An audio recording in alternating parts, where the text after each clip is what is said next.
സ്തോത്രം. കർത്താവായ യേശു ക്രിസ്തുവിൻ്റെ നാമത്തിന് മഹത്വമുണ്ടാകട്ടെ. എന്നെ കേൾക്കുന്ന, എന്നെ കാണുന്ന എൻ്റെ സഹോദരങ്ങളായ എല്ലാവർക്കും യേശു ക്രിസ്തുവിൻ്റെ നാമത്തിൽ എൻ്റെ സ്നേഹവന്ദനത്തെ അറിയിക്കുന്നു. ഇന്ന് ഒരു പുതിയ വിഷയവുമായി നിങ്ങളുടെ അടുക്കിലേക്ക് കടന്നു വന്നിരിക്കുകയാണ്, കർത്താവിൻ്റെ സുവിശേഷവുമായി. ആ വിഷയത്തിന് പോകുന്നതിന് മുമ്പായി ദൈവത്തോട് പ്രാർത്ഥിക്കാം. സ്വർഗപിതാവേ, ആകാശത്തെയും ഭൂമിയെയും സമുദ്രത്തെയും അവയിലുള്ള സകലത്തെയും നിർമ്മിച്ച കർത്താവേ, ഈ നല്ല സമയത്തിനായി സ്തോത്രം ചെയ്യുന്നു. ഒരു ദിവസം കൂടെ അങ്ങയുടെ പാദപീഠത്തിലിരുന്ന് കർത്താവിൻ്റെ തിരുവചനങ്ങളെ ധ്യാനിക്കുവാൻ ഈ ഒരു സമയം തന്നതിനായി സ്തോത്രം. സംസാരിക്കുന്ന എന്നെയും ഇത് കേൾക്കുന്ന സകല മക്കളെയും അങ്ങയുടെ കരങ്ങളിൽ ഏൽപ്പിക്കുന്നു. തിരുവചനത്തിൽ കൂടെ അവർ എല്ലാവരും അനുഗ്രഹം പ്രാപിക്കുവാൻ, അവർ വിടുവിക്കപ്പെടുവാൻ, അവരുടെ ജീവിതത്തിൽ സന്തോഷവും സമാധാനവും ഐശ്വര്യവും ദൈവിക കൃപകളും ലഭിക്കുവാൻ ഇടയാകണം. മാനവും മഹത്വവും ശക്തിയും ബഹുമാനവും സ്തോത്രവും എല്ലാം അങ്ങേക്കുള്ളതാണ്. യേശു ക്രിസ്തുവിൻ്റെ നാമത്തിൽ പ്രാർത്ഥിക്കുന്നു. കേൾക്കണമേ എൻ്റെ സ്വർഗപിതാവേ. ആമേൻ. സ്തോത്രം. സ്തോത്രം. പ്രിയ സഹോദരങ്ങളെ, ഞാൻ ഇന്നൊരു വിഷയവുമായി വന്നിരിക്കുകയാണ്. അത് എന്തെന്നാൽ, ഞാനിങ്ങനെ പല ആൾക്കാരുടെ അടുത്തും സുവിശേഷം പറയാൻ പോകും. സുവിശേഷം പറയാൻ പോകുന്ന സമയത്ത് ഇങ്ങനെ ഓരോരോ കാര്യങ്ങൾ പറയും. പ്രത്യേകിച്ചും ഈ കത്തോലിക്ക സഭയിൽ ഇന്ന് യേശു ക്രിസ്തുവിൽ അവർ വിശ്വസിക്കുകയാണ്. കർത്താവായ യേശു ക്രിസ്തുവിലാണ് അവർ വിശ്വസിക്കുന്നത്. എന്നാൽ അവിടെ വന്നു കയറിയ ആ ദുരുപദേശത്തെയാണ് ഞാനിന്ന് ഇവിടെ കാണിക്കുന്നത്. എന്തുകൊണ്ടെന്നാൽ, കർത്താവായ യേശു ക്രിസ്തുവിൽ വിശ്വസിക്കുന്ന ഏതൊരു ജനവും അറിഞ്ഞിരിക്കേണ്ട കാര്യങ്ങളാണ് ഇതൊക്കെ. കർത്താവായ യേശു ക്രിസ്തു മാത്രമേ നമ്മളെ രക്ഷകൻ എന്നുള്ളതായ വിശ്വാസം എല്ലാവർക്കും ഉണ്ടെങ്കിൽ ഈ സുവിശേഷം കേൾക്കുവാൻ നിങ്ങൾ തയ്യാറാകണം. സുവിശേഷത്തിൽ കൂടെയാണ് മനുഷ്യൻ സ്വാതന്ത്ര്യനാകുന്നത്. കർത്താവ് തന്നെ പറഞ്ഞു, നിങ്ങൾ എൻ്റെ വചനം കേൾക്കുന്നുവെങ്കിൽ ആ വചനം നിങ്ങളെ സ്വതന്ത്രരാക്കും. യോഹന്നാൻ സുവിശേഷത്തിൽ അത് വ്യക്തമായി കർത്താവ് പറയുകയാണ്. 8-ാമത്തെ അധ്യായത്തിൽ 8-ാമത്തെ അധ്യായം 31-ാമത്തെ വാക്യത്തിൽ അത് വ്യക്തമായി അത് രേഖപ്പെടുത്തിയിട്ടുണ്ട്. വചനം നിങ്ങളെ സ്വതന്ത്രമാക്കും. വചനം കേൾക്കുന്നില്ല എങ്കിൽ നിങ്ങൾക്കത് സ്വാതന്ത്ര്യം കിട്ടത്തില്ല. അതുപോലെ തന്നെ ഇന്ന് ഒരുപാട് ആൾക്കാർ വചനം കേൾക്കാൻ തയ്യാറല്ല. കാരണം പുരോഹിതന്മാർ പറഞ്ഞിരിക്കുന്നു, നിങ്ങൾ അടുത്തവൻ്റെ സുവിശേഷം കേൾക്കരുത്, കർത്താവിൻ്റെ സുവിശേഷം കേൾക്കരുതെന്ന്. അതായത് യേശുക്രിസ്തുവിൻ്റെ സുവിശേഷം കേൾക്കരുത്. അങ്ങനെ വിലക്കുന്നുവെങ്കിൽ നിങ്ങൾ ചിന്തിക്കണം, യേശുക്രിസ്തുവിൻ്റെ സുവിശേഷം കേൾക്കരുതെന്ന് വിലക്കുന്ന ഏതൊരു വ്യക്തിയും പരിശുദ്ധാത്മാവിൽ ഉള്ള വ്യക്തിയല്ല. അവൻ ദുഷ്ടാത്മാവിൻ്റെ കൂട്ടായ്മയിലുള്ളവനാണ്. അവൻ്റെ ഉള്ളിൽ വസിക്കുന്നത് ദുരാത്മാവാണ്. അവൻ യേശുക്രിസ്തുവെ വിശ്വസിക്കുന്നുവെങ്കിലും അവനിൽ വസിക്കുന്നത് ദുരാത്മാവാണ്. ദുഷ്ടാത്മാവിന് മാത്രമേ പറയാൻ പറ്റൂ, നീ വചനം കേൾക്കരുത്. കർത്താവ് തന്നെ പറയുന്നു, ഞാൻ വായിച്ചു കേൾപ്പിക്കാം. തന്നിൽ വിശ്വസിച്ച യഹൂദന്മാരോട് യേശു, എൻ്റെ വചനത്തിൽ നിലനിൽക്കുന്നു എങ്കിൽ നിങ്ങൾ വാസ്തവമായി എൻ്റെ ശിഷ്യന്മാരായി. സത്യം നിങ്ങളെ അറിയുകയും സത്യം നിങ്ങളെ സ്വാതന്ത്രരാക്കുകയും ചെയ്യും എന്ന് അവിടെ പറഞ്ഞിരിക്കുന്നു. അവർ അവനോട്, ഞങ്ങൾ ആബ്രഹാമിൻ്റെ സന്തതി, ആർക്കും ഒരു നാളും ദാസന്മാരായി ഇരുന്നിട്ടില്ല എന്ന് ഇങ്ങനെയുള്ള കാര്യങ്ങൾ പറയുന്നു. അപ്പോൾ പാപം ചെയ്യുന്നവൻ പാപത്തിൻ്റെ ദാസനാണ്. ഒരുപാട് കാര്യങ്ങൾ അവിടെ അവർ സംസാരിക്കുകയാണ്. എന്നാൽ കർത്താവ് പറഞ്ഞു, സത്യം നിങ്ങൾ അറിയണമെങ്കിൽ എൻ്റെ സുവിശേഷം കേൾക്കണം. അപ്പോൾ ഏതൊരു വ്യക്തിക്കും കർത്താവായ യേശു ക്രിസ്തുവിൽ വിശ്വാസം ഉണ്ടെന്ന് നിങ്ങൾ പറയുന്നുവെങ്കിൽ ഈ പുരോഹിതന്മാർ പറയുന്നത് കേൾക്കാതെ കർത്താവിൻ്റെ സുവിശേഷം കേൾക്കാൻ തയ്യാറാകുക. അപ്പോൾ നിങ്ങൾ എവിടെ നിന്ന് നിങ്ങൾക്ക് സ്വാതന്ത്ര്യം കിട്ടണമോ അവിടെ ഉള്ള സ്വാതന്ത്ര്യം നിങ്ങൾക്ക് ഈ തിരുവചനത്തിൽ കൂടെ കിട്ടും. കാരണം ഈ വചനമാണ് ദൈവം. യോഹന്നാൻ സുവിശേഷം 1:1 പറയുന്നു, ആദിയിൽ വചനമുണ്ടായിരുന്നു, ആ വചനം ദൈവത്തോടു കൂടെയായിരുന്നു, ആ വചനം ദൈവമായിരുന്നു, ആ വചനം മാംസം ധരിച്ച് നമ്മളുടെ ഇടയിൽ പാർത്തു. വ്യക്തമായത് പറഞ്ഞിരിക്കുകയാണ്. ആ വചനമാണ് ദൈവം, ആ വചനമാണ് കർത്താവ്, ആ വചനത്തിലാണ് സകലതും ഉണ്ടായത്. സകലത്തിൻ്റെയും നാഥൻ എല്ലാം ഈ വചനമാണ് പ്രധാനമായിട്ടുള്ളത്. അതുകൊണ്ടാണ് ദാവീദ് പോലും പറയുന്നു, അങ്ങയുടെ വചനം എൻ്റെ പാദത്തിന് വിളക്കും എൻ്റെ പാതയ്ക്ക് പ്രകാശവുമായിരിക്കണമേ എന്ന്. കർത്താവിൻ്റെ വചനം എൻ്റെ പാതയ്ക്ക് വിളക്കും എൻ്റെ പാതയ്ക്ക് പ്രകാശമായിരിക്കണമേ. അപ്പോൾ എല്ലാവരും ഈ വചനത്തിലാണ് പ്രത്യാശ വച്ചിരുന്നത്. വചനത്തിനെ പ്രത്യാശ വച്ചിരുന്നവരാണ് ഇന്ന് ഈ തിരുവചനത്തിൽ ഈ ബൈബിളിൽ രേഖപ്പെടുത്തിയിരിക്കുന്ന ഒരുപാട് പുരോഹിതന്മാരുണ്ട്, ഒരുപാട് അപ്പോസ്തലന്മാരുണ്ട്, പ്രവാചകന്മാരുണ്ട്. ഇതെല്ലാം കർത്താവിൻ്റെ വചനത്തിൽ പ്രത്യാശ വച്ചിരുന്നവരാണ്. അവരെയാണ് ഇവിടെ രേഖപ്പെടുത്തിയത്. അതുപോലെ തന്നെ ഇന്നും കർത്താവിൻ്റെ വചനം കേൾക്കാൻ തയ്യാറാവുമെങ്കിൽ നാം എല്ലാത്തിൽ നിന്നും സ്വാതന്ത്ര്യമാവും, സൗഖ്യം പ്രാപിക്കും. ഞാനന്ന് എൻ്റെ സാക്ഷി പറഞ്ഞു. ഈ യോഹന്നാൻ സുവിശേഷം വായിച്ചു കൊണ്ടിരുന്നപ്പോഴാണ് എൻ്റെ ശരീരത്തിലുള്ള ആ രോഗം കുറേശ്ശെ താഴെ ഇറങ്ങിയത്. 5 വർഷം ട്രീറ്റ്മെൻറ്റ് ചെയ്ത ആ രോഗം ഒരേ ദിവസത്തിൻ്റെ പ്രാർത്ഥനയിൽ ഞാൻ എൻ്റെ കർത്താവിനെ ഞാൻ സ്വീകരിച്ചപ്പോൾ, എൻ്റെ ദൈവത്തെ ഞാൻ മനസ്സിൽ ഹൃദയപൂർവ്വം ഞാൻ സ്വീകരിച്ചപ്പോൾ, പ്രാർത്ഥിച്ചപ്പോൾ, ഈ വചനം ധ്യാനിച്ചുകൊണ്ടിരുന്നപ്പോൾ എനിക്ക് സുഖം കിട്ടിയത്. അന്ന് സുഖമായത് ഇന്ന് ഞാൻ സുഖത്തോടെ ഇരിക്കുന്നു. ആ സുഖം ഇത് എൻ്റെ ജീവിതത്തിൽ പിന്നെ വന്നിട്ടില്ല. അത്രമാത്രം ദൈവത്തിൻ്റെ കൃപ. അതുപോലെ തന്നെ ഔസ്മാര രോഗം അതും എൻ്റെ ജീവിതത്തിൽ നിന്ന് മാറിപ്പോയി. അപ്പോൾ ഇതൊക്കെ ഈ അത്ഭുതം കണ്ടവനാണ് ഞാൻ. ഈ കർത്താവിൻ്റെ വചനത്തിൽ കൂടെയാണ് എനിക്കത് ലഭിച്ചത്, ദൈവവചനം. അതുകൊണ്ടാണ് കർത്താവ് പറഞ്ഞത് വചനമാണ് നിങ്ങളെ വിടുവിക്കും. അപ്പോൾ ഈ വചനം കേൾക്കാൻ ഇവൻ താമസിക്കാത്തത് എന്താണ്? അവർ ചിന്തിക്കുന്നത് വചനം കേട്ട് കഴിഞ്ഞാൽ നിങ്ങൾ സത്യം അറിയും, സത്യം അറിഞ്ഞു കഴിഞ്ഞാൽ നിങ്ങൾ സഭയെ വിട്ടുപോകും. ഈ ഭൂമിയിലുള്ള സഭ, കർത്താവിൻ്റെ സഭ, അത് ഏത് സഭയായിക്കോട്ടെ, സത്യ ഉപദേശം ഇല്ല എങ്കിൽ അവിടെ നിന്ന് രക്ഷപ്പെട്ടുകൊള്ളുക. സത്യോപദേശം എന്താ? യേശു ക്രിസ്തുവാണ് സത്യം. അത് വിട്ടിട്ടുള്ളതെല്ലാം അസത്യമാണ്. യേശു ക്രിസ്തുവിൽ കൂടെ അല്ലാതെ ഒരു മനുഷ്യന് രക്ഷയില്ല. അത് നിങ്ങൾ മനസ്സിലാക്കണം.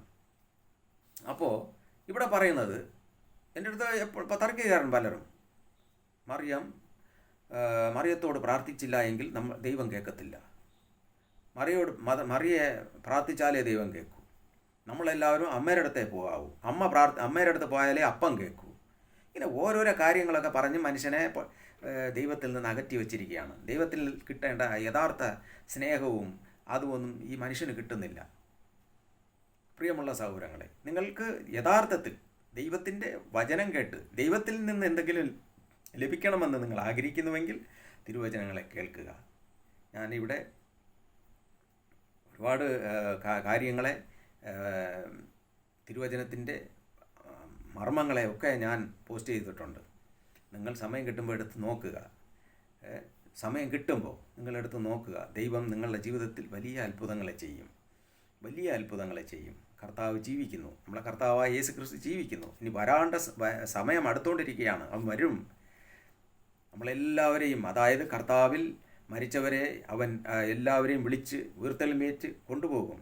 അതുപോലെ കർത്താവിൽ ഇന്ന് ഇരിക്കുന്ന നാം എല്ലാവരും, യേശു ക്രിസ്തുവിൽ പൂർണ്ണമായി വിശ്വസിച്ച് പ്രത്യാശയോടെ ഇരിക്കുന്ന എല്ലാവരും നാം രൂപാന്തരപ്പെട്ട് സ്വർഗത്തിലേക്ക് എടുക്കപ്പെടുമെന്ന് പ്രത്യേകമായിട്ട് ബൈബിളിൽ എഴുതിയിട്ടുണ്ട്. തെസ്സലോനിക്ക ലേഖനത്തിൽ അത് വ്യക്തമായി പൗലോസ് തന്നെ അത് പറയുന്നുണ്ട്. അപ്പോൾ നാം എല്ലാവരും ദൈവത്തിൽ പ്രത്യാശയുള്ളവരായിരിക്കണം. അല്ലാതെ ഈ ലോകത്തിൽ കാണുന്ന ഈ അന്യ ആരാധനയ്ക്കെല്ലാം പോയി നമുക്ക് യഥാർത്ഥത്തിൽ ദൈവത്തിൽ നിന്ന് കിട്ടേണ്ട സന്തോഷം, സമാധാനം എല്ലാം നഷ്ടപ്പെട്ടു പോകും. നമുക്ക് ഈ ന്യായപ്രമാണത്തിൽ, അതായത് അതിൽ പറഞ്ഞിരിക്കുന്ന ശാപരോഗങ്ങളെല്ലാം മനുഷ്യൻ്റെ ജീവിതത്തിലേക്ക് കടന്നു വരും. എല്ലാവരും അത് വായിച്ച് മനസ്സിലാക്കി വച്ചിരിക്കേണ്ട ഒരു കാര്യമാണ്. ആവർത്തന പുസ്തകം 28-ാമത്തെ അധ്യായത്തിൽ അവിടെ 2 കാര്യങ്ങൾ പറയുന്നുണ്ട്. നീ അനുസരിച്ചാൽ നിനക്ക് ഈ അനുഗ്രഹമുണ്ട്, നീ അനുസരിച്ചില്ല എങ്കിൽ ഇങ്ങനെയുള്ള കാര്യങ്ങൾ വന്ന് ഭവിക്കും. ഇതൊക്കെ വ്യക്തമായി പറഞ്ഞിരിക്കുകയാണ്. ഇതൊന്നും നിങ്ങൾ ആരും പഠിക്കാതെ ഈ പുരോഹിതന്മാർ എന്തെങ്കിലുമൊക്കെ വിളിച്ചു പറയും, അതിൻ്റെ പുറകെ പോവുകയും ചെയ്യും. മറിയെ എല്ലാവരും ബഹുമാനിക്കേണ്ട ഒരു വ്യക്തിയാണ് മറിയ. എന്തുകൊണ്ടെന്നാൽ മറിയ കർത്താവായ യേശു ക്രിസ്തു ഈ ഭൂമിയിൽ ജനിക്കാൻ വേണ്ടി ദൈവത്താൽ തിരഞ്ഞെടുക്കപ്പെട്ട ഒരു പരിശുദ്ധയായിരുന്നു. അന്ന് പരിശുദ്ധയായിരുന്നു. അന്ന് കർത്താവ് ഈ ഭൂമിയിൽ വരുവാൻ തക്കവണ്ണം തിരഞ്ഞെടുത്തു. കർത്താവ് വന്നു. കർത്താവിൻ്റെ പദ്ധതിയെല്ലാം നിറവേറി. എന്നാൽ ഒരു കാര്യം നിങ്ങൾ മനസ്സിലാക്കണം. ഇന്ന് സഭയിൽ ജനങ്ങളുടെ ഇടയിൽ ഈ ദുരുപദേശത്തെ ഏത് രൂപത്തിലാണ് അടിച്ചേൽപ്പിച്ചിരിക്കുന്നതെന്ന് വെച്ചാൽ, അമ്മ സ്വർഗത്തിലെ റാണി. എവിടെയെങ്കിലും അപ്പോസ്തലന്മാർ പറഞ്ഞിട്ടുണ്ടോ? അപ്പോസ്തലന്മാർ പ്രത്യേകം പറഞ്ഞിട്ടുണ്ട്. ഗലാത്യ ലേഖനത്തിൽ 1-ാമത്തെ അധ്യായത്തിൽ 8-ാമത്തെ വാക്യത്തിൽ പ്രത്യേകമായി പറഞ്ഞിട്ടുണ്ട്, ഞങ്ങൾ നിങ്ങളോട് അറിയിച്ച സുവിശേഷത്തിന് വിരോധമായി സ്വർഗത്തിലോ ഭൂമിയിലോ ആരെങ്കിലും അടുത്ത് ഞങ്ങളോ ദൂതനോ ആരെങ്കിലും വന്ന് പറഞ്ഞാൽ അവൻ ശപിക്കപ്പെട്ടവൻ. അപ്പോൾ ഇത്രയും വലിയ ശാപം വരെ ആ വ്യക്തിക്ക് വരുമെന്ന് പറഞ്ഞിട്ടുണ്ട്. അങ്ങനെ ഇരിക്കെ ഈ പുരോഹിതന്മാരെന്ന് പറയുമ്പോൾ കർത്താവിൻ്റെ പുരോഹിതന്മാരല്ല, യേശുക്രിസ്തുവിൽ വിശ്വസിക്കുന്ന വ്യക്തിയാണെങ്കിൽ അവൻ ഇങ്ങനെയുള്ള അന്ധവിശ്വാസത്തിലേക്ക് ജനങ്ങളെ നടത്തൂല്ല. അവനിൽ ഈ പിശാച് പ്രവർത്തിക്കത്തില്ല. അവനിൽ പരിശുദ്ധാത്മാവ് ഇല്ലാത്തത് കൊണ്ട്, അവൻ പരിശുദ്ധാത്മാവിനെ അറിയാത്തത് കൊണ്ടും, പരിശുദ്ധാത്മാവ് എന്തെന്ന് പോലും അവന് ഒരു നിശ്ചയമില്ല. പരിശുദ്ധാത്മാവ് വന്നു കഴിഞ്ഞാൽ അവൻ ശക്തി പ്രാപിക്കുമെന്ന് കർത്താവ് പറഞ്ഞിട്ടുണ്ട്. പരിശുദ്ധാത്മാവ് ഒരു മനുഷ്യനിലേക്ക് വന്നു കഴിഞ്ഞാൽ അവൻ ശക്തി പ്രാപിക്കും. അവൻ പരിശുദ്ധാത്മാവിൻ്റെ സാക്ഷിയായിരിക്കും. പരിശുദ്ധാത്മാവിനെ നേർവഴിക്ക് നടത്തും. ഇങ്ങനെ ഒരുപാട് കാര്യങ്ങൾ ബൈബിളിൽ പറഞ്ഞിട്ടുണ്ട്. പാപത്തെക്കുറിച്ച്, നീതിയെക്കുറിച്ച്, ന്യായവിധിയെക്കുറിച്ച് ഒക്കെ അത് പരിശുദ്ധാത്മാവ് ബോധ്യപ്പെടുത്തും എന്നൊക്കെ പറഞ്ഞിട്ടുണ്ട്. പാവം എന്ത്? ദൈവത്തിൽ വിശ്വസിക്കാത്തതാണ് പാവം. ആ പാവത്തെ ഈ പരിശുദ്ധാത്മാവ് നിങ്ങൾക്ക് ബോധ്യപ്പെടുത്തി തരും എന്ന് വ്യക്തമായി ബൈബിളിൽ കർത്താവായ യേശു ക്രിസ്തു യോഹന്നാൻ സുവിശേഷത്തിൽ പറഞ്ഞിരിക്കുകയാണ്. അപ്പോൾ ഈ പാപം എന്താണ്? യേശു ക്രിസ്തു വിശ്വസിക്കാത്തത്. അപ്പം കർത്താവായ യേശു ക്രിസ്തുവിൽ വിശ്വസിക്കുന്നുവെങ്കിൽ തീർച്ചയായും കർത്താവിൻ്റെ വചനം കേൾക്കുവാൻ നാം തയ്യാറാകണം. ആ വചനമാണ് നമ്മളെ സ്വതന്ത്രമാക്കുന്നത്. വീണ്ടും പറയുകയാണ്, അപ്പോൾ മറിയ ഈ ഭൂമിയിൽ കർത്താവിനെ ജന്മം കൊടുക്കുവാൻ സമർപ്പിച്ചു. ഇതാ ഞാൻ കർത്താവിൻ്റെ ദാസി. എല്ലാവർക്കും അറിയുന്ന ഭാഗം, ഞാൻ കർത്താവിൻ്റെ ദാസി സമർപ്പിച്ചിട്ട് മറിയ പറഞ്ഞ ഒരു വാക്യം ഇവിടെ ഉണ്ട്. അവിടെ എന്താണ് പറഞ്ഞിരിക്കുന്നു? എൻ്റെ ഉള്ളം കർത്താവിൽ മഹിമപ്പെടുന്നു, എൻ്റെ ഉള്ളം കർത്താവിൽ മഹിമപ്പെടുന്നു, എൻ്റെ ആത്മാവ് എൻ്റെ രക്ഷിതാവിൽ ദൈവത്തിൽ ഉല്ലസിക്കുന്നു. അതായത് യേശു ക്രിസ്തു കർത്താവാണെന്ന് അറിഞ്ഞുകൊണ്ട് മറിയ കർത്താവേ എന്ന് വിളിക്കുന്നു. ആ യേശു ക്രിസ്തു എൻ്റെ രക്ഷകനാണെന്ന് പറയുന്നു. അല്ല, വേറെ ഒരു രക്ഷകനെയല്ല വിളിക്കുന്നത്. എൻ്റെ കർത്താവിൽ ഞാൻ ആനന്ദിക്കുന്നു, ഞാൻ എൻ്റെ കർത്താവിൻ്റെ ദാസിയായി സമർപ്പിക്കുന്നു, കർത്താവിനെ തന്നെ രക്ഷിതാവായി സ്വീകരിക്കുന്നു. അപ്പോൾ അത്രയും സമർപ്പിക്കുമ്പോഴാണ് കൃപ ലഭിച്ചവളെന്ന് പറഞ്ഞ് ദൂതന്മാർ പറയുന്നത്. അപ്പോൾ കൃപ മറിയക്ക് മാത്രമാണ് ലഭിച്ചത്. കർത്താവായ യേശു ക്രിസ്തുവിൽ വിശ്വസിക്കുന്ന എല്ലാവർക്കും ആ കൃപ ഉണ്ട്, കൃപ ലഭിക്കും. അത് മറിയയ്ക്ക് മാത്രമുള്ളതല്ല, യേശു ക്രിസ്തുവിൽ വിശ്വസിക്കുന്ന എല്ലാവർക്കും ആ കൃപ ഉണ്ട്, കൃപ ലഭിക്കും. എന്നാൽ യേശു ക്രിസ്തുവിനെ നമ്മൾ ഉള്ളിൽ സ്വീകരിക്കണം. കർത്താവായ യേശു ക്രിസ്തുവിനെ അത് കർത്താവാണെന്ന് വാഗൊണ്ട് ഏറ്റുപറയുകയും കർത്താവിനെ മരിച്ചവരിൽ നിന്ന് ഉയർപ്പിച്ചുവെന്ന് ഹൃദയം കൊണ്ട് നീ വിശ്വസിക്കുകയും ചെയ്താൽ രക്ഷിക്കപ്പെടുമെന്നാണ് പറഞ്ഞിരിക്കുന്നത് ബൈബിളിൽ. അപ്പോൾ ഈ കർത്താവിനെ നീ സ്വീകരിക്കാതിരുന്നാൽ എങ്ങനെയാണ് നീ രക്ഷിക്കപ്പെടുക? നിനക്ക് കർത്താവ് വേണ്ട, യേശുക്രിസ്തു വേണ്ട, കാൽവരി കുരിശിൽ മരിച്ച യേശുക്രിസ്തു വേണ്ട, അമ്മ മാത്രം മതി. അതെങ്ങനെയാണ് ശരിയാവുക? അമ്മയ്ക്ക് ഇവിടെ തിരുവചനത്തിൽ എന്ത് പ്രാധാന്യമാണ് കൊടുത്തത് ദൈവം? എവിടെയാണ് അമ്മ എന്ന് വിളിച്ചത്? സ്ത്രീയെ എന്നാണ് വിളിച്ചത്. എവിടെയും കർത്താവിൻ്റെ സഹോദരന്മാർ വന്ന് നിന്ന് നിൻ്റെ സഹോദരന്മാർ വന്ന് നിൽക്കുന്നെന്ന് പറഞ്ഞപ്പോൾ കർത്താവ് എന്താണ് പറഞ്ഞത്? ആരാണ് എൻ്റെ സഹോദരൻ? ആര്? ഈ എൻ്റെ വചനം കേട്ട് അനുസരിക്കുന്നവരെയാണ് എൻ്റെ അപ്പനും അമ്മയും എന്നൊക്കെ പറഞ്ഞത്. എൻ്റെ അമ്മയും സഹോദരങ്ങളും എന്ന് പറഞ്ഞത്. അപ്പനെന്നുള്ള വാക്ക് അവിടെ കൊടുത്തിട്ടില്ല, എന്നാൽ ഞാൻ പറയുകയാണ് എൻ്റെ അമ്മയും സഹോദരങ്ങളും. ഒന്ന് ചിന്തിക്കണം. അപ്പോൾ അവിടെയും കർത്താവ് അതിനെ തടയുകയാണ്. ഞാൻ ഈ ഭൂമിയിൽ ഒരു ബന്ധം സ്ഥാപിക്കാൻ വന്നതല്ല, എൻ്റെ സഹോദര ബന്ധം. എങ്ങനെ? അമ്മയും മോനുമായിട്ടുള്ള ഒരു ബന്ധം സ്ഥാപിക്കാൻ വന്നതല്ല ഞാനിവിടെ. ഞാൻ എൻ്റെ ജനത്തെ വിടിവിക്കാൻ വന്നതാണ്. സാത്താൻ്റെ പിടിയിൽ കുടുങ്ങിക്കിടക്കുന്ന, പാപത്തിന് അടിമപ്പെട്ട് കിടക്കുന്ന, ഈ ലോകത്തിൽ പാപത്തിനും ശാപത്തിനും അടിമപ്പെട്ട് കിടക്കുന്ന എൻ്റെ ജനം, കാണാതെ പോയ ആടുകൾ, ആബ്രഹാമിൻ്റെയും ഈസാക്കിൻ്റെയും യാക്കോബിൻ്റെയും ദൈവമെന്ന് അന്ന് പറഞ്ഞ ആ കർത്താവ്, എൻ്റെ ആബ്രഹാമിൻ്റെ സന്തതികൾ ഇവിടെ സാത്താൻ്റെ പിടിയിൽ കുടുങ്ങിക്കിടക്കുകയാണ്. അവരെ വിടുവിക്കണം. എനിക്ക് അവരുടെ പാപത്തിൽ നിന്ന് അവരെ വിടുവിക്കണം. അവരെ ഈ രോഗത്തിൽ നിന്ന് വിടുവിക്കണം. അവർക്ക് സമാധാനം കൊടുക്കണം. അവർക്ക് നിത്യജീവൻ കൊടുക്കണം. അവർക്ക് അന്ന് നഷ്ടപ്പെട്ടത്, ആദാം പാപം ചെയ്ത് നഷ്ടപ്പെട്ടു പോയ ജീവവൃക്ഷത്തിൻ്റെ ഫലം ഇവർക്ക് ഭക്ഷിക്കാൻ കൊടുക്കണം. ഇതെല്ലാം കൊടുക്കാൻ വേണ്ടിയാണ് ഞാൻ വന്നത്. അല്ലാതെ ഇവിടെ ലോകത്തിൽ വന്നിട്ട് അമ്മയും മോനുമുള്ള ബന്ധം സ്ഥാപിക്കാനല്ല ഞാനിവിടെ വന്നത്. അതുകൊണ്ടാണ് ആരെയും കർത്താവ് ഒരു ബന്ധത്തിൽ പറഞ്ഞ് വിളിച്ചില്ല. അമ്മയെന്ന് പറഞ്ഞുകൊണ്ട് ആരെയും വിളിച്ചില്ല. സ്ത്രീയെ എന്നാണ് വിളിച്ചത്. സ്ത്രീയെ, നിനക്കും എനിക്കും തമ്മിൽ എന്ത്? നിനക്ക് അറിഞ്ഞുകൂടായോ ഞാൻ എൻ്റെ പിതാവിൻ്റെ ഇഷ്ടം ചെയ്യാനാണ് വന്നതെന്ന്? അതോടുകൂടെ മറിയ പിന്നെ സംസാരിച്ചിട്ടില്ല. ഇവിടെ മറിയ കർത്താവെ എന്ന് വിളിച്ചു. ആ മറിയയ്ക്ക് ഇപ്പോൾ ഇവർ കൊടുത്തിരിക്കുന്ന പദവി ഭയങ്കര പദവിയാണ്, സ്വർഗത്തിലെ റാണി. അപ്പം മറിയ സ്വർഗത്തിലെ റാണിയെങ്കിൽ, പ്രിയ സഹോദര, ഞാൻ നിന്നോട് ചോദിക്കുകയാണ്, ഇത് കേൾക്കുന്നത് ആരായിരിക്കും എനിക്കറിയില്ല, ഇതിൽ വിശ്വാസമുള്ളവരോ ഇല്ലയോ, പുരോഹിതനോ ആരെങ്കിലും ആയിക്കോട്ടെ. കാരണം ഇത് എവിടെയെല്ലാം ആരൊക്കെ കാണുമെന്നറിയില്ല. കാണുന്നവർ ദൈവത്തിൻ്റെ വചനം കേട്ട് മാനസാന്തരപ്പെടുവാൻ ഇടയാകട്ടെ എന്ന് പ്രാർത്ഥിക്കുന്നു. അപ്പോൾ സഹോദര, നീ എവിടെ ഇരുന്ന് കണ്ടാലും ഇത് നോക്കുന്നത് യേശു ക്രിസ്തുവിൻ്റെ അമ്മ മറിയ റാണി. അപ്പോൾ അപ്പനോ ജോസഫ്. ജോസഫ് ആരാണ്? യേശു ക്രിസ്തു രാജാതിരാജാവാണ്.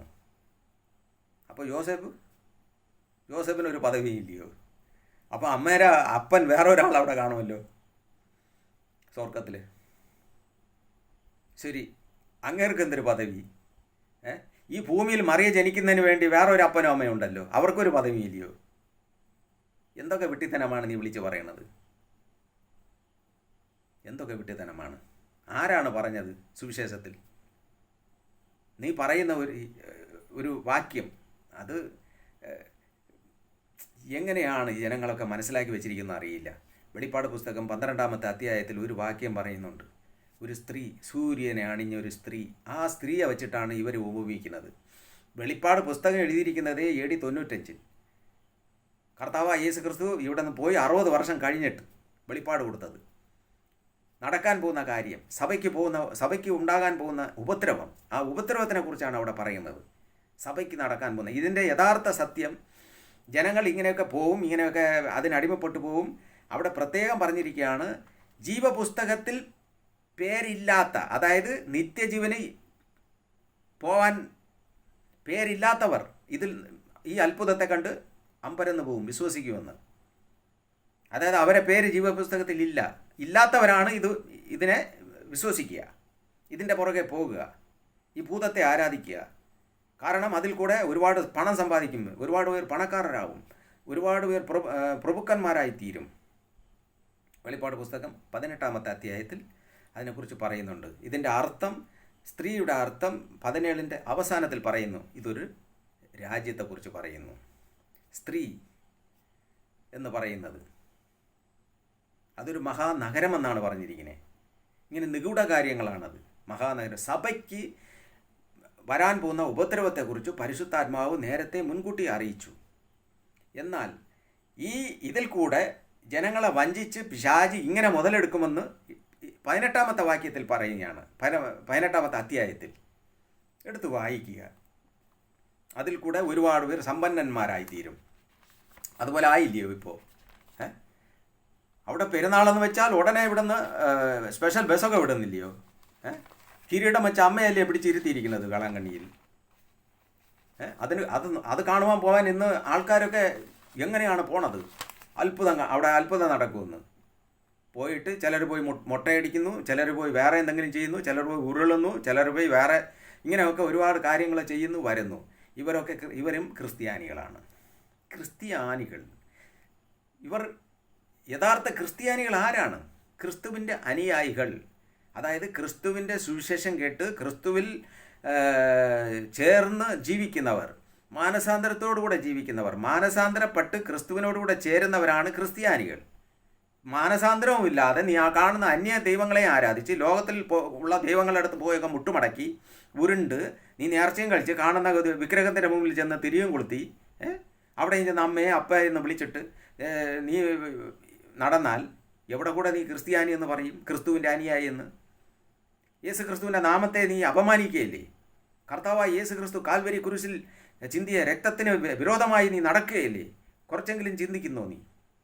ഇവിടെ പറയുന്നത് സ്ത്രീ അതല്ല, നീ വിചാരിക്കുന്ന അമ്മയല്ല. ഇത് സഭയാണ്. സഭയെക്കുറിച്ചാണ് പറയുന്നത്. വെളിപ്പാട് പുസ്തകത്തിൽ എടുത്ത് വായിച്ചു നോക്കുക. അതിൻ്റെ അർത്ഥം ഇഞ്ഞ് പറയുന്ന അതിൻ്റെ യഥാർത്ഥ അർത്ഥം പറഞ്ഞ് പരിശുദ്ധാത്മാവ് ഇവിടെ രേഖപ്പെടുത്തിയിട്ടുണ്ട്.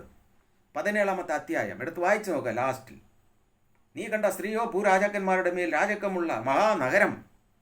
ഈ സഭയ്ക്ക് വരുന്ന ഉപദ്രവത്തെക്കുറിച്ചാണ് 12-ാമത്തെ അധ്യായത്തിൽ പറയുന്നത്. സഭ, ആ വെള്ളം എന്ന് പറയുന്നത് ജനങ്ങളെയാണ് പറഞ്ഞിരിക്കുന്നത്. വെള്ളം നക്ഷത്രങ്ങളെ പറഞ്ഞിരിക്കുന്നത് വേറെ ഒന്നാണ്. ഇങ്ങനെ ഓരോ കാര്യങ്ങൾ പറഞ്ഞിരിക്കുകയാണ്. അത് നിഗൂഢമായ കാര്യങ്ങളാണ്. ഇത് ദാനിയേൽ പ്രവാചകൻ്റെ പുസ്തകവുമായിട്ട് ബന്ധമുണ്ട്. ഇതിൽ സംഭവിക്കാൻ പോകുന്ന കാര്യങ്ങളുണ്ട്. 12 കൊമ്പ്, ഇതിനൊക്കെ ഒരുപാട് അർത്ഥമുണ്ട്. ഇനി അടുത്തൊരു വിഷയത്തിൽ ഞാനത് വ്യക്തമായി എടുത്ത് കാണിച്ചു തരാം, പറഞ്ഞു തരാം ഇത് എന്താണെന്ന്.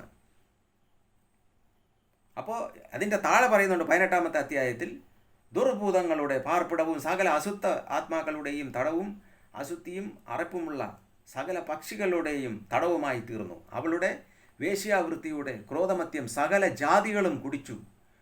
സകല ജാതികളും കുടിച്ചു എന്നാണ് പറയണേ. വേശ്യാവൃത്തിയുടെ എന്ന് വെച്ചാൽ ഇന്ന് അവിടെ പോകാൻ താല്പര്യപ്പെടാത്ത ആരാ ഉള്ളത്? അവിടെ എന്തോ വലിയ അത്ഭുതം ഇരിക്കുന്നു പറഞ്ഞില്ലേ ഇന്ന് ജനങ്ങൾ പോകുന്നത്. അവിടെ ഒന്നുമില്ല, ഇതൊക്കെ ചുമ്മാ വെച്ചിരിക്കുന്നതാണ്. വിഗ്രഹങ്ങളെ എവിടെ വെച്ച് ആരാധിക്കുന്നോ അവിടെ ഭൂതമാണുള്ളത്, ദുഷ്ടാത്മാക്കളാണ് ഉള്ളത്. അത് ആരുടെ ഇതായാലും ശരി. കർത്താവ് കൽപ്പനയിൽ എന്താണ് പറഞ്ഞത്? പുറപ്പാട് പുസ്തകം എടുത്ത് വായിച്ചു നോക്കുക. കൽപ്പന, കർത്താവിൻ്റെ പ്രത്യേക കൽപ്പനയാണത്. ആ കൽപ്പനയിൽ എന്താ പറഞ്ഞേ? എടുത്ത് വായിച്ചു നോക്കുക. അല്ലെങ്കിൽ ഞാൻ ഇതാ വായിച്ച് കേൾപ്പിക്കാം എന്താണ് അവിടെ കർത്താവ് പറയണമെന്ന്. പുറപ്പാട് പുസ്തകം 20-ാമത്തെ അധ്യായം. ഇതാ ഞാൻ കാണിച്ചു തരാം കേട്ടോ. ഞാനല്ലാതെ അന്യദൈവങ്ങൾ നിനക്കുണ്ടാകരുത്, ഒരു വിഗ്രഹം ഉണ്ടാക്കരുത്. മീതെ സ്വർഗത്തിൽ എങ്കിലും താഴെ ഭൂമിയിലെങ്കിലും ഭൂമിക്ക് കീഴെ വെള്ളത്തിലെങ്കിലും ഉള്ള യാതൊന്നിൻ്റെയും പ്രതിമയും അരുത്. അവയെ നമസ്കരിക്കുകയോ സേവിക്കുകയോ ചെയ്യരുത്. നിന്റെ ദൈവമായ യഹോവയായ ഞാൻ തീക്ഷ്ണതയുള്ള ദൈവമാകുന്നു. എന്നെ പകയ്ക്കുന്നവരിൽ പിതാക്കന്മാരുടെ അകൃത്യം 3-ാമത്തെയും 4-ാമത്തെയും തലമുറ വരെ മക്കളുടെ മേൽ ഞാൻ സന്ദർശിക്കും. എന്നെ സ്നേഹിച്ച് എൻ്റെ കൽപ്പനകളെ പ്രമാണിക്കുന്നവർക്ക് 1000 തലമുറ വരെ ഞാൻ ദയ കാണിക്കും. എന്തുകൊണ്ടാണ് കർത്താവ് ഇത് പറഞ്ഞത്? ഈ കൽപ്പന നിനക്ക് വേണ്ടയോ? ഇതിനൊക്കെ നീ മാറ്റുകയാണോ? സ്വർഗത്തിലോ ഭൂമിയിലോ? സ്വർഗം എന്ന് പറയുന്നത് ആര്? സ്വർഗത്തിൽ ദൈവം വസിക്കുന്നു. ദൈവത്തിൻ്റെ രൂപം നീ ഉണ്ടാക്കരുതെന്നാണ് പറയുന്നത്. അങ്ങനെ ആയിരിക്കുമ്പോൾ നീ ഇവിടെ ഈ ഭൂമിയിൽ മറിയയുടെ രൂപം ഉണ്ടാക്കി വെച്ചിട്ട് അതിൻ്റെ മുന്നിൽ മുട്ടുമടക്കാൻ ജനങ്ങളെ നീ നിർബന്ധിക്കുകയെങ്കിൽ നീ ആരാണ്? നീ ആരാണ് വേ? കർത്താവിൻ്റെ തിരുവചനത്തിന് എതിരായി നീ പ്രവർത്തിക്കുമെങ്കിൽ നീ ആരാണ്? നീ ഭൂതത്തെ ആരാധിക്കുന്നവരെന്ന് പറയുന്നതിന് എന്താണ് തെറ്റ്? വിഗ്രഹം ആരാധിക്കുന്ന, വിഗ്രഹത്തെ ഉണ്ടാക്കി വെച്ച് ആരാധിക്കുന്ന ഏതൊരു വ്യക്തിയും ഭൂതത്തെയാണ് ആരാധിക്കുന്നത്, ദുഷ്ടാത്മാവിനെയാണ് ആരാധിക്കുന്നത്, ദൈവത്തെ അല്ല. ദൈവം അവന് എതിരാണ്, ആ വ്യക്തിക്ക് എതിരാണ്. നീ ജനങ്ങളെ നടത്തുന്നത് ദൈവത്തിന് എതിരായിട്ടാണ് നടത്തിക്കൊണ്ടിരിക്കുന്നത്. അത് ജനം അറിയുന്നില്ല. അറിയുന്നില്ല. ഇവിടെ എന്താണ് പറയുന്നത്? ഈ കൽപ്പന എന്താണ് പറയുന്നത്? ആവർത്തന പുസ്തകം 4-ാമത്തെ അധ്യായത്തിൽ പറയുന്നു, ഒരു സ്ത്രീയുടെയോ പുരുഷൻ്റെയോ സ്വരൂപം നീ ഉണ്ടാക്കരുത്. അങ്ങനെ ഇരിക്കുമ്പോൾ നീ മറിയയുടെ സ്വരൂപം ഉണ്ടാക്കി വെച്ചിരുന്ന് ജനങ്ങളെ എങ്ങനെ വഞ്ചിക്കുന്നു? ജനങ്ങൾക്ക് അതിൽ നിന്ന് എന്തെങ്കിലും ലഭിക്കുമെന്നാണോ? ഒന്നും ലഭിക്കത്തില്ല. ഒരു വിഗ്രഹത്തെ അത് ഞാൻ ഇതിൽ ഞാൻ വ്യക്തമായി അത് രേഖപ്പെടുത്തി. വിഗ്രഹത്തിൽ കൂടെയാണ് ഈ ദുരാത്മാവും ഭൂതങ്ങളും ഈ ലോകത്തിൽ പ്രവേശിക്കുന്നതിനെക്കുറിച്ച് അത് വ്യക്തമായി പറയുകയാണ്. അങ്ങനെ ഇരിക്കുമ്പോൾ മറിയയെ സ്വർഗത്തിൻ്റെ റാണി എന്ന് പറഞ്ഞുകൊണ്ട് നീ എങ്ങനെയാണ് ജനങ്ങളുടെ ഇടയിൽ അവതരിപ്പിച്ചു? അത് നീയല്ല അവതരിപ്പിച്ചത്. നിന്നിലേക്ക് പ്രവേശിച്ച സാത്താനാണ്, പിശാചാണ്. അവനാണ് നിന്നെ വഞ്ചിച്ചത്. അവന് നീ അടിമയായിപ്പോയി. അതുകൊണ്ട് എന്ത് സംഭവിക്കുന്നു? ഒരുപാട് പേർ പണക്കാരന്മാരായി. വെളിപ്പാട് പുസ്തകം 18-ാമത്തെ അധ്യായത്തിൽ തന്നെ വ്യക്തമായി അതിനെ പറയുകയാണ്. ഇതാ നോക്ക്,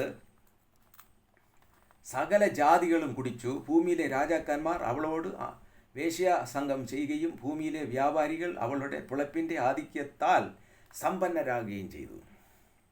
എത്ര പേരിന്ന് കോടീശ്വരന്മാരായി ഇത് വച്ചിട്ട്. അത്ഭുതം അങ്ങനെയല്ലേ ചെയ്തത്? കുരിശിൽ നിന്ന് രക്തം വന്നു. ഇവിടെ അമ്മയുടെ കണ്ണിൽ നിന്ന് കണ്ണുനീര് വന്നു. ഇപ്പോൾ ഏതായി കേരളത്തിൽ വന്ന് തുടങ്ങി കൃപാസനം. അവിടെ അകത്ത് ചെന്നാൽ ക്ഷേത്രം വരെ തോറ്റുപോകും. ക്ഷേത്രം തോറ്റുപോകും എന്നുണ്ടാക്കി വെച്ചിരിക്കുന്നത് ആരാണ് നീ? ഏത് ദൈവം നിന്നോട് പറഞ്ഞോ ഇങ്ങനെ ഒന്ന് ചെയ്യരുത്? നീ എങ്ങനെയാണ് ചെയ്തിട്ട് ജനങ്ങളെ ഇതിലേക്ക് ആകർഷിപ്പിച്ചത്? നീ സാത്താൻ്റെ ദൂതനാണ്. സാത്താന് വേണ്ടി നീ വേല ചെയ്യുന്നവനാണ്, ദൈവത്തിന് വേണ്ടി വേല ചെയ്യുന്നവനല്ല. നീ വാ തുറന്ന് ദൈവത്തെ, കർത്താവിനെ മഹത്വപ്പെടുത്തുകയും ചെയ്യും, കർത്താവിനെ വിളിക്കുകയും ചെയ്യും, കർത്താവിൻ്റെ നാമം വിളിക്കുകയും ചെയ്യും. അതിൻ്റെ കൂടെ ഇതിനെയും കൂടെ ചെയ്യും. സാത്താനെ നീ ആരാധിക്കുന്നു. ഏത് സാത്താൻ മനുഷ്യനെ കൊണ്ട് ആരാധിക്കണമെന്ന് വിചാരിച്ചോ ആ സാത്താനെ ആരാധിക്കാൻ നിന്നെ ഉപയോഗിക്കുകയാണവൻ. ഈ വിഗ്രഹത്തിൻ്റെ മുന്നിൽ മുട്ടുമടക്കി അതിനെ കുമ്പിക്കുകയും അതിനെ ചുംബിക്കുകയും ഒക്കെ ചെയ്യുന്ന ഒരു വ്യക്തി ദൈവത്തിൽ നിന്ന് അകന്നു പോവുകയാണ്. ഇതിനെ നിനക്ക് അറിയണമെങ്കിൽ യോബിൻ്റെ പുസ്തകത്തിലേക്ക് കടന്നു ചെല്ലുമ്പോൾ അവിടെ നിനക്ക് കാണുവാൻ സാധിക്കും. യോബ് ഈ കൈ ചുംബിക്കുന്നതിനെ കുറിച്ച് പറയുകയാണ്. 31:26-27 യോബിൻ്റെ പുസ്തകം എടുത്ത് വായിച്ച് നോക്കുക. അതിനുള്ള സമയമുണ്ടെങ്കിൽ വായിച്ച് നോക്കുക യോബിൻ്റെ പുസ്തകം. യോബ് എന്താണ് പറയണമെന്ന്. കാരണം യോബ് ആയപ്പോൾ യോബിനെ ഇങ്ങനെ സാത്താൻ പരീക്ഷിക്കാൻ ഇങ്ങനെ പോയപ്പോൾ യോബ് കഷ്ടം കൊണ്ട് അവൻ്റെ ബുദ്ധിമുട്ട് കൊണ്ട് പറയുന്ന ഒരു കാര്യമാണ് ഇവിടെ രേഖപ്പെടുത്തിയിരിക്കുന്നത്. പ്രത്യേകിച്ച് അത് നീ മനസ്സിലാക്കണം. നിങ്ങൾ യോബിൻ്റെ പുസ്തകം 31:26-27 ഞാനത് വായിച്ച് കാണിച്ചു തരാം. എൻ്റെ സൂര്യൻ പ്രകാശിക്കുന്നതോ ചന്ദ്രൻ ശോഭയോടെ ഗമിക്കുന്നതോ കണ്ടിട്ട് എൻ്റെ ഹൃദയം ഗാഢമായി വശീകരിക്കപ്പെടുകയും എൻ്റെ വായ് എൻ്റെ കൈയെ ചുംബിക്കുകയും. അതായത് ഇന്ന് ഒരുപാട് പേർ ചെയ്യുന്ന ഒരു കാര്യമാണ്. സൂര്യൻ്റെ മേൽ ഇങ്ങനെ കൈ കാണിക്കും, ചന്ദ്രൻ്റെ മേൽ ഇങ്ങനെ കൈ കാണിക്കും, ആകാശത്തിലെ നക്ഷത്രങ്ങൾ ഇതിനൊക്കെ കൈ വാങ്ങിക്കും, ഇങ്ങനെ കയ്യിൽ ഇങ്ങനെ ചുംബിക്കും. ഇതുപോലെ തന്നെ വിഗ്രഹത്തിൻ്റെ മേൽ കൈവച്ച് ചുംബിക്കുന്നത്, ഈ ഭൂമിയിൽ കാണുന്ന ഏതെങ്കിലും ഒരു വസ്തുവിൻ്റെ മേൽ കൈവച്ച് ചുംബിക്കുന്നത് ദൈവത്തേക്കാൾ ഉപരിയായി നീ അതിനെ സ്നേഹിക്കുന്നു എന്നാണ് അതിൻ്റെ അർത്ഥം. അങ്ങനെ ചെയ്താൽ അത് ന്യായാധിപന്മാർ ശിക്ഷിക്കേണ്ട കുറ്റമത്രേ. അതുമാത്രമല്ല, അതിനാൽ ഉയരത്തിലെ ദൈവത്തെ ഞാൻ നിഷേധിച്ചു എന്ന് വരുമല്ലോ. അപ്പോൾ നീ ചെയ്യുന്നത് കൊണ്ട് എന്താണ്? ദൈവത്തെ നീ നിഷേധിച്ചു. ദൈവം നിന്നോട് പറഞ്ഞിട്ടില്ല കാര്യം ഇത് ഇങ്ങനെ ഒന്ന് ചെയ്യാൻ. അപ്പോൾ നീ എങ്ങനെയാണ് ജനങ്ങളെ പഠിപ്പിച്ചേ? ഇങ്ങനെ ജനങ്ങളെ ഇതിലേക്ക് എങ്ങനെ നീ തിരിച്ചു? പിശാചാണ് നിന്നെ കൊണ്ടത് ചെയ്യിച്ചത്. അപ്പോൾ ഈ യഥാർത്ഥത്തിൽ യേശുക്രിസ്തുവിൻ്റെ പുരോഹിതനല്ല, യേശുക്രിസ്തുവിൻ്റെ സുവിശേഷകനുമല്ല. കർത്താവായ യേശുക്രിസ്തു നിന്നെ സുവിശേഷം പറയാൻ ഏൽപ്പിച്ചുവെങ്കിൽ, കർത്താവായ യേശുക്രിസ്തുവിൽ കൂടെ നീ ജീവിക്കണമെന്ന് ആഗ്രഹിക്കുന്നുവെങ്കിൽ, യേശുക്രിസ്തുവിൻ്റെ സുവിശേഷത്തിന് അടിമയാണെങ്കിൽ നീ ഇതെന്തിനു ചെയ്യുന്നു? നീ യേശുക്രിസ്തുവിൻ്റെ സുവിശേഷകനല്ല, സാത്താൻ്റെ സുവിശേഷകനാണ്. പിശാചാണ് നിന്നെ ഉപയോഗിക്കുന്നത്. അത് നീ മനസ്സിലാക്കണം. അതുകൊണ്ടാണ് ഇന്ന് ഒരുപാട് പുരോഹിതന്മാരൊക്കെ മാനസാന്തരപ്പെട്ടത്. ഒരുപാട് പുരോഹിതന്മാർ മാനസാന്തരപ്പെട്ടു, എല്ലാം ഉപേക്ഷിച്ചു. അതിൽ ഒരാൾ ഫേമസ് ആയിട്ട് ഇപ്പോൾ കർത്താവിനെ പാടിക്കൊണ്ട് നടക്കുന്നു, ബെർഗമൻസ് എന്ന് പറഞ്ഞിട്ട്, ഫാദർ ബെർഗമൻസ്. കർത്താവിനെ അറിഞ്ഞതുകൊണ്ടാണ് എത്ര കന്യാസ്ത്രീമാർ മാനസാന്തരപ്പെട്ടു. അവർ ചെയ്യുന്നത് തെറ്റാണെന്ന് അവർക്ക് മനസ്സിലായി. എന്തുകൊണ്ടെന്നാൽ അവർ വചനം ധ്യാനിച്ചു, വചനം മനസ്സിലാക്കി അവർ ജീവിക്കുന്നത് കൊണ്ടാണ്. അപ്പോൾ അങ്ങനെ ഇരിക്കുമ്പോൾ ഈ ജനത്തെ ഇങ്ങനെ പറഞ്ഞ് പറ്റിച്ച് എങ്ങനെയാണ് നീ നടത്തിക്കൊണ്ടിരിക്കുന്നത്?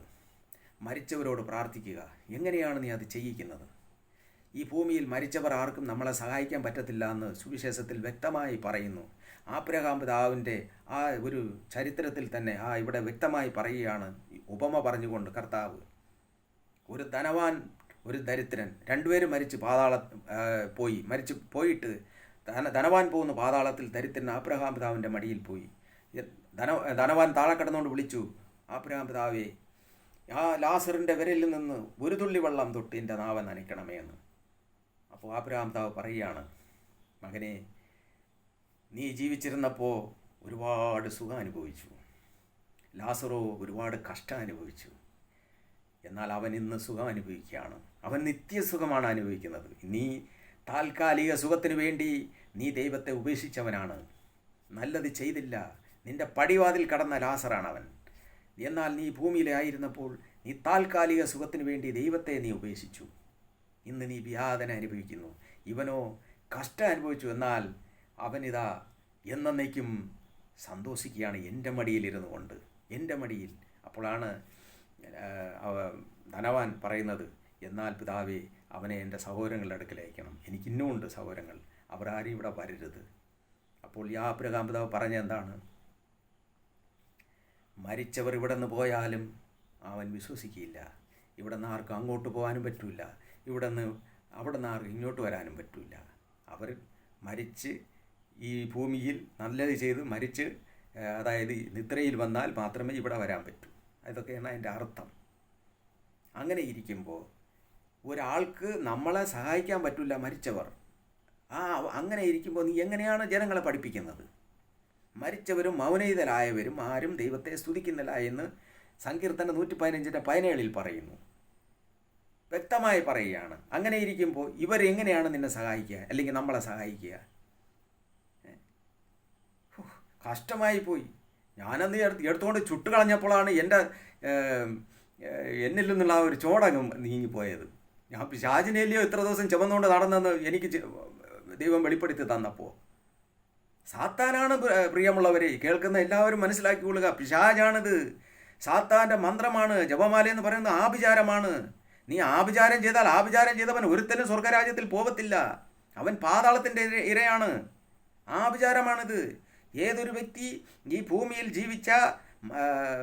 ജീവിച്ച് മരിച്ചുപോയ ആൾക്കാരെ വിളിക്കുമോ അവൻ എല്ലാവരും ആഭിചാരമാണ് ചെയ്യുന്നത്.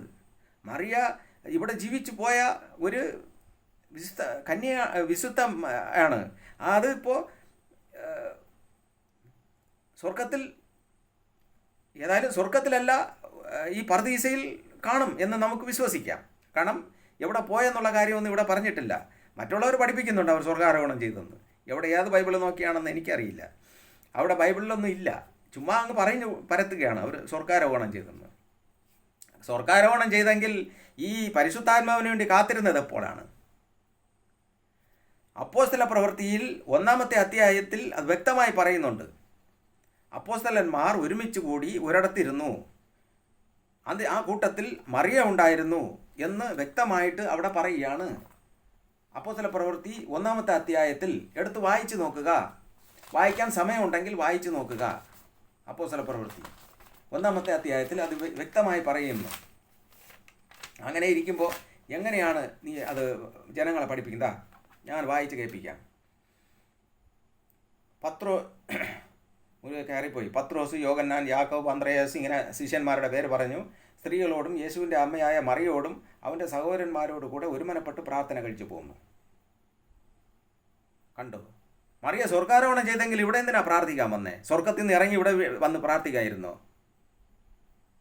പെന്തക്കോസ്ത് നാളെടുത്തപ്പോൾ പരിശുദ്ധാത്മാവ് വന്നപ്പോൾ ആ പരിശുദ്ധാത്മാവിൻ്റെ കൃപാവരങ്ങൾ അന്യഭാഷ സംസാരിച്ചവരുടെ കൂട്ടത്തിൽ മറിയ ഉണ്ടായിരുന്നു. അവർ ഒരുമനപ്പെട്ട് പ്രാർത്ഥിച്ചു പോകുന്നു പരിശുദ്ധാത്മാവിന് വേണ്ടി. അതുമാത്രമല്ല, ബൈബിളിൽ തിരുവചനത്തിൽ വേറെയും ഭാഗം പറയുന്നുണ്ട്. സഹോദരന്മാർ, മത്തായി സുവിശേഷം 13-ാമത്തെ അധ്യായത്തിൽ യാക്കോബ്, യോസെ, യൂദ, ഇങ്ങനെ യേശുവിൻ്റെ സഹോദരന്മാരുണ്ടായിരുന്നു. മറിയ കർത്താവായ യേശു ക്രിസ്തുവിനെ പ്രസവിച്ചതിന് ശേഷം വേറെ മക്കളെ പ്രസവിച്ചു. എങ്ങനെയാണ് കന്യകയാകുക? കന്യക മറിയാമെന്ന് എങ്ങനെയാവുക? എങ്ങനെയാണ് നീ ജനങ്ങളെ ഈ മൂഢത്തനം പഠിപ്പിക്കുക? അവിടെ എഴുതിയിരിക്കുകയാണ്, അവൻ്റെ സഹോദരന്മാർ യാക്കോബ്, യോസെ, സീമോനും യൂദ എന്നിവർ അല്ലയോ? അവൻ്റെ സഹോദരികളും എല്ലാം നമ്മോടുകൂടെ ഇല്ലയോ? ഇവന് ഇത് ഒക്കെയും എവിടെ നിന്ന് എന്ന് പറഞ്ഞ് അവങ്കൽ ഇടറിപ്പോയി. സഹോദരിമാരുണ്ട്, ഒന്നല്ലെങ്കിൽ 2 സഹോദരിമാർ എന്നാണ് പറഞ്ഞിരിക്കുന്നത്. അപ്പോൾ 2 സഹോദരിമാർ, 4 സഹോദരങ്ങൾ, 6 പേര്. യേശു ക്രിസ്തുവിനെ കുട്ടി 7 പേരെ പ്രസവിച്ച ഒരു സ്ത്രീ കന്യക എങ്ങനെയാവുക? എങ്ങനെ കന്യകാവുക? അടുത്ത് പരിശുദ്ധാത്മാവിന് വേണ്ടി കാത്തിരിക്കുന്നവരെ കൂട്ടത്തിൽ മറിയ ഉണ്ടായിരുന്നു. അപ്പോൾ പരിശുദ്ധാത്മാവിന് വേണ്ടി എന്തിനു മറിയ കാത്തിരുന്നു? യേശു ക്രിസ്തു ജന്മമെടുക്കാൻ വേണ്ടി മറിയയുടെ ഉള്ളിൽ പരിശുദ്ധാത്മാവ് വന്നു. ആ പരിശുദ്ധാത്മാവിൽ രൂപപ്പെട്ട കർത്താവിനെ പ്രസവിച്ചു. മറിയയുടെ റോള് കഴിഞ്ഞു. ഈ ഭൂമിയിൽ മറിയയ്ക്കൊരു റോള് കർത്താവ് കൊടുത്തു. ആ റോള് ഭംഗിയായി മറിയ പൂർത്തിയാക്കി. അത്രയേ ഉള്ളൂ ഇവിടെ സംഭവിച്ചത്. നീ എന്തെല്ലാം അറിഞ്ഞ് ജനങ്ങളെ പഠിപ്പിക്കുന്നു. രാജാതിരാജാവായി സ്വർഗത്തിൻ്റെ നാഥനായ ഏക ദൈവം ബൈബിളിൽ പറഞ്ഞിരിക്കുകയാണ്. ഞാനല്ലാതെ മറ്റൊരു ദൈവമില്ല, ഞാൻ തന്നെ സർവ്വതും, ഞാൻ വിടുവിക്കുന്നവൻ, ഞാൻ രക്ഷിക്കുന്നവൻ, ഞാൻ തന്നെ എന്ന് പറഞ്ഞിട്ടുണ്ട് ബൈബിൾ. ഇതൊക്കെ നീ വിട്ടിട്ട് ചുമ്മാ കഥയും പറഞ്ഞ് ജനങ്ങളെ പറ്റിച്ച് ഇങ്ങനെ ഡെയിലി പിടിപ്പിച്ച് അവരെ ആഭിചാരം ചെയ്യിച്ച് അവർ ഭൂതങ്ങൾക്കും ദുഷ്ടാത്മാക്കൾക്കും അടിമയായി ദൈവത്തിൽ നിന്ന് കിട്ടേണ്ട യഥാർത്ഥ സന്തോഷവും സമാധാനവും സുഖവും അവർ അനുഭവിക്കാതെ ജനം കഷ്ടപ്പെടുകയാണ്. ഓരോരോ വീടുകളിൽ ചെന്ന് നോക്കുമ്പോൾ അറിയാം, ഓരോരോ ഭവനങ്ങളിൽ ഒരു സമാധാനവും ഇല്ല. അവർ പറയുന്നു, അവർ പുറമേ പറയും. എന്തെന്നാണെന്നറിയാമോ? നിങ്ങളൊക്കെ ഉപദേശിക്കുന്ന അങ്ങനെയാണ്, സഹിക്കുക, സഹനം. കർത്താവ് കുരിശിൽ ചുമന്നു. കർത്താവ് പറഞ്ഞല്ലോ, ഓരോ നാളും നിങ്ങൾ കുരിശെടുത്തിൻ്റെ പുറകെ വരുവിനെന്ന്. കുരിശെടുക്കുക, സഹനം, കർത്താവ് തന്ന് സഹിക്കുക, എല്ലാം സഹിക്കുക എന്ന് പറഞ്ഞ് അവരെ അടിച്ചമർത്തുക. നീ ഇത് കേൾക്കുന്ന ഏത് വ്യക്തിയായിരുന്നാലും, ഏത് പുരോഹിതനായിരുന്നാലും, ഏത് കന്യാസ്ത്രീ ആയിരുന്നാലും ഞാൻ നിങ്ങളോട് പറയുകയാണ്, ജനങ്ങളെ തെറ്റായ വഴിയിൽ ഉപദേശിക്കുകയും നടക്കരുത്. യേശു ക്രിസ്തു മാത്രമാണ് സർവ്വതും. യേശു ക്രിസ്തു മാത്രമാണ് രക്ഷകൻ. യേശു ക്രിസ്തു മാത്രമാണ് വിടുവിക്കുന്നവൻ. ആകാശത്തിൻ്റെ കീഴെ ഭൂമിയുടെ മുകളിൽ മനുഷ്യരുടെ രക്ഷയ്ക്കായി നൽകപ്പെട്ട യേശു ക്രിസ്തു എന്ന നാമമല്ലാതെ ലോകത്തിൽ വേറൊരു നാമം ഇല്ല. ഈ മരിച്ചവരോട് നീ പ്രാർത്ഥിക്കുന്നുവെങ്കിൽ നിനക്ക് രക്ഷപ്പെടാൻ പറ്റത്തില്ല എന്ന് ഞാൻ തീർത്തും പറയുകയാണ്. തിരുവചനത്തിൻ്റെ അടിസ്ഥാനത്തിൽ പരിശുദ്ധാത്മാവ് വിളിച്ചു പറയുകയാണ്, ഈ മരിച്ചവരോട് നീ പ്രാർത്ഥിക്കുന്നുവെങ്കിൽ ഒരിക്കലും നിനക്ക് വെളിച്ചം കാണാൻ സാധിക്കില്ല. പ്രകാശം എന്ന് പറയുന്ന ദൈവിക പ്രകാശം നിനക്ക് കാണുവാൻ സാധിക്കുകയില്ല എന്ന് ഉറച്ച് ഞാൻ പറയുകയാണ്. ഇതൊക്കെ ഉപേക്ഷിച്ചിട്ട്, ഇന്ന് വരെ ചെയ്തതിനെ എല്ലാം ഉപേക്ഷിച്ചിട്ട്, കർത്താവെ ഞാൻ അറിവില്ലാതെ ചെയ്തു, അറിവില്ലാതെ ഞാൻ ഇതൊക്കെ കൊണ്ടു നടന്നു, ജീവിച്ചിരിക്കുന്ന ഞാൻ, ഈ ഭൂമിയിൽ ജീവിച്ചു പോയ മരിച്ചവരോട് ഞാൻ പ്രാർത്ഥിച്ചത് തെറ്റാണ് എന്ന് നിൻ്റെ മനസ്സിൽ നിനക്ക് കുറച്ചെങ്കിലും അത് ബോധ്യം വരുമെങ്കിൽ, കുറച്ചെങ്കിലും നീ അത് ചിന്തിക്കുന്നുവെങ്കിൽ തെറ്റാണെന്ന് ദൈവത്തോട് മുട്ടിപ്പായി പ്രാർത്ഥിക്കുക. ദൈവം ക്ഷമിക്കും. ക്ഷമിച്ചിട്ട് ദൈവം നിന്നെ അവൻ്റെ വഴിയിലേക്ക് നടത്തും. അവൻ്റെ വചനത്തിന് നീ പ്രധാനം കൊടുക്കുക. അവൻ്റെ വചനം നീ കേൾക്ക്. അവൻ്റെ വചനം കേട്ടുകൊണ്ട് അതുപോലെ നടക്ക്.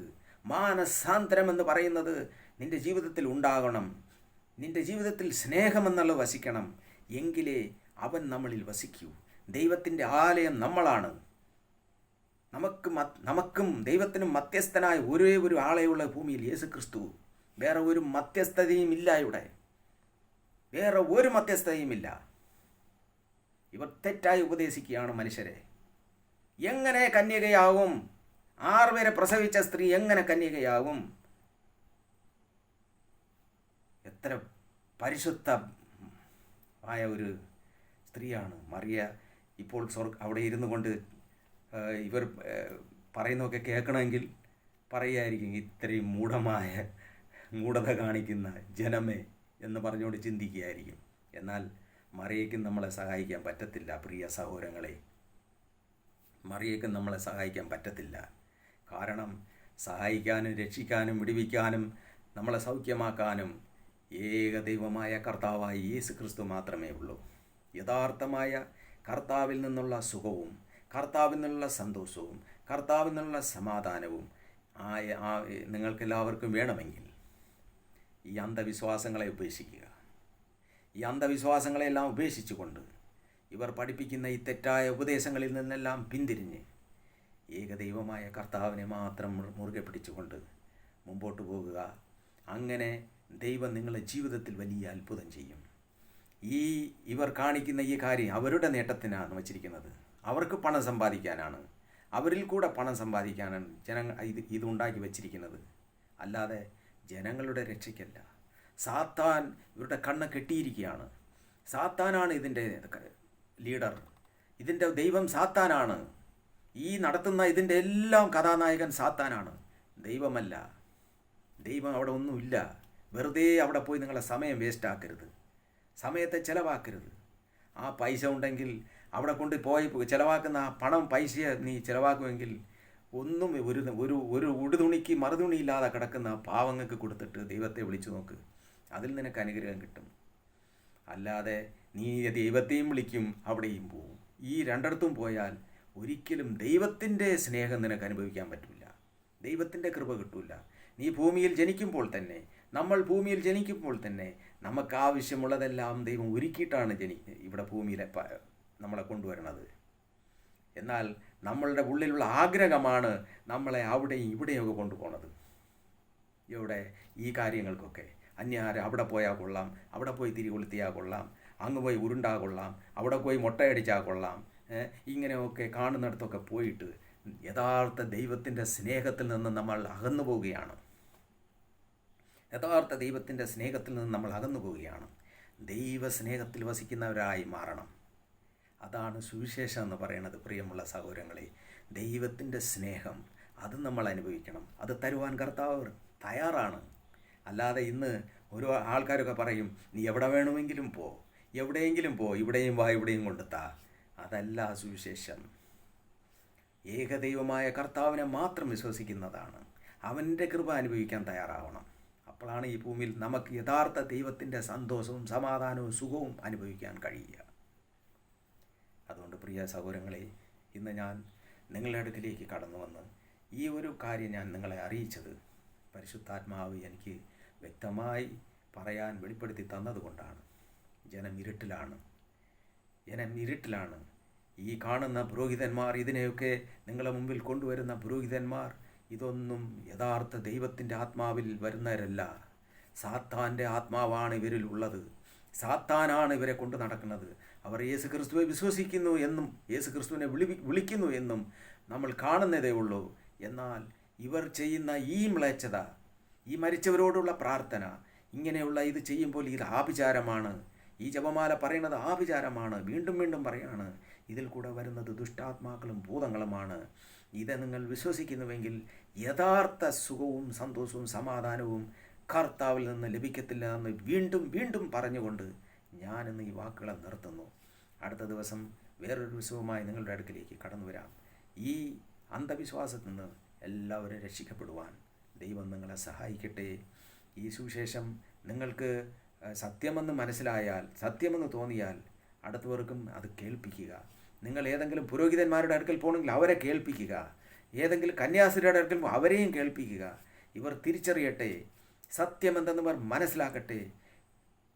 വലിയ പഠിപ്പറിവുകൾ ഉള്ള എത്രയോ ലോകത്തിൽ ആൾക്കാരുണ്ട്, വലിയ ഡിഗ്രി എടുത്തവർ. എന്നാൽ ഞാൻ അങ്ങനെയുള്ളവനല്ല. എന്നാലും ദൈവം എന്നെ ഇതിനു വേണ്ടി ഉപയോഗിച്ചിരിക്കുകയാണ്. ഞാൻ കഴിഞ്ഞ സുവിശേഷത്തിൽ പറഞ്ഞു, ഞാൻ ശക്തമായി പറഞ്ഞു, പരിശുദ്ധാത്മാവിലാണ് ഞാൻ സംസാരിക്കുന്നതെന്ന്. അതെ, ഞാൻ പരിശുദ്ധാത്മാവിൽ നിറവിൽ സംസാരിക്കുകയാണ് പ്രിയമുള്ളവരെ. സ്വർഗത്തിനെതിരായില്ല എന്നാണ്. യേശു ക്രിസ്തുവിൻ്റെ സുവിശേഷമാണ് ഞാൻ പറയുന്നത്. കർത്താവായ യേശു ക്രിസ്തു, അവനാണ് നമ്മളെ സർവ്വതും. അവനാണ് നമ്മളെ രക്ഷകൻ. അവനാണ് നമ്മളെ വീണ്ടെടുത്തവൻ. അവനാണ് നമുക്ക് അപ്പാ പിതാവേ എന്ന് വിളിക്കാനുള്ള പദവി തന്നവൻ. ആ ദൈവത്തിനെ നമുക്ക് മുറുകെ പിടിക്കാം. അങ്ങനെ നമ്മളെ ജീവിതം ദൈവത്തിൻ്റെ സമാധാനത്തോടെ ജീവിക്കാൻ ദൈവം നമ്മളെ സഹായിക്കട്ടെ. ആമേൻ. സ്തോത്രം.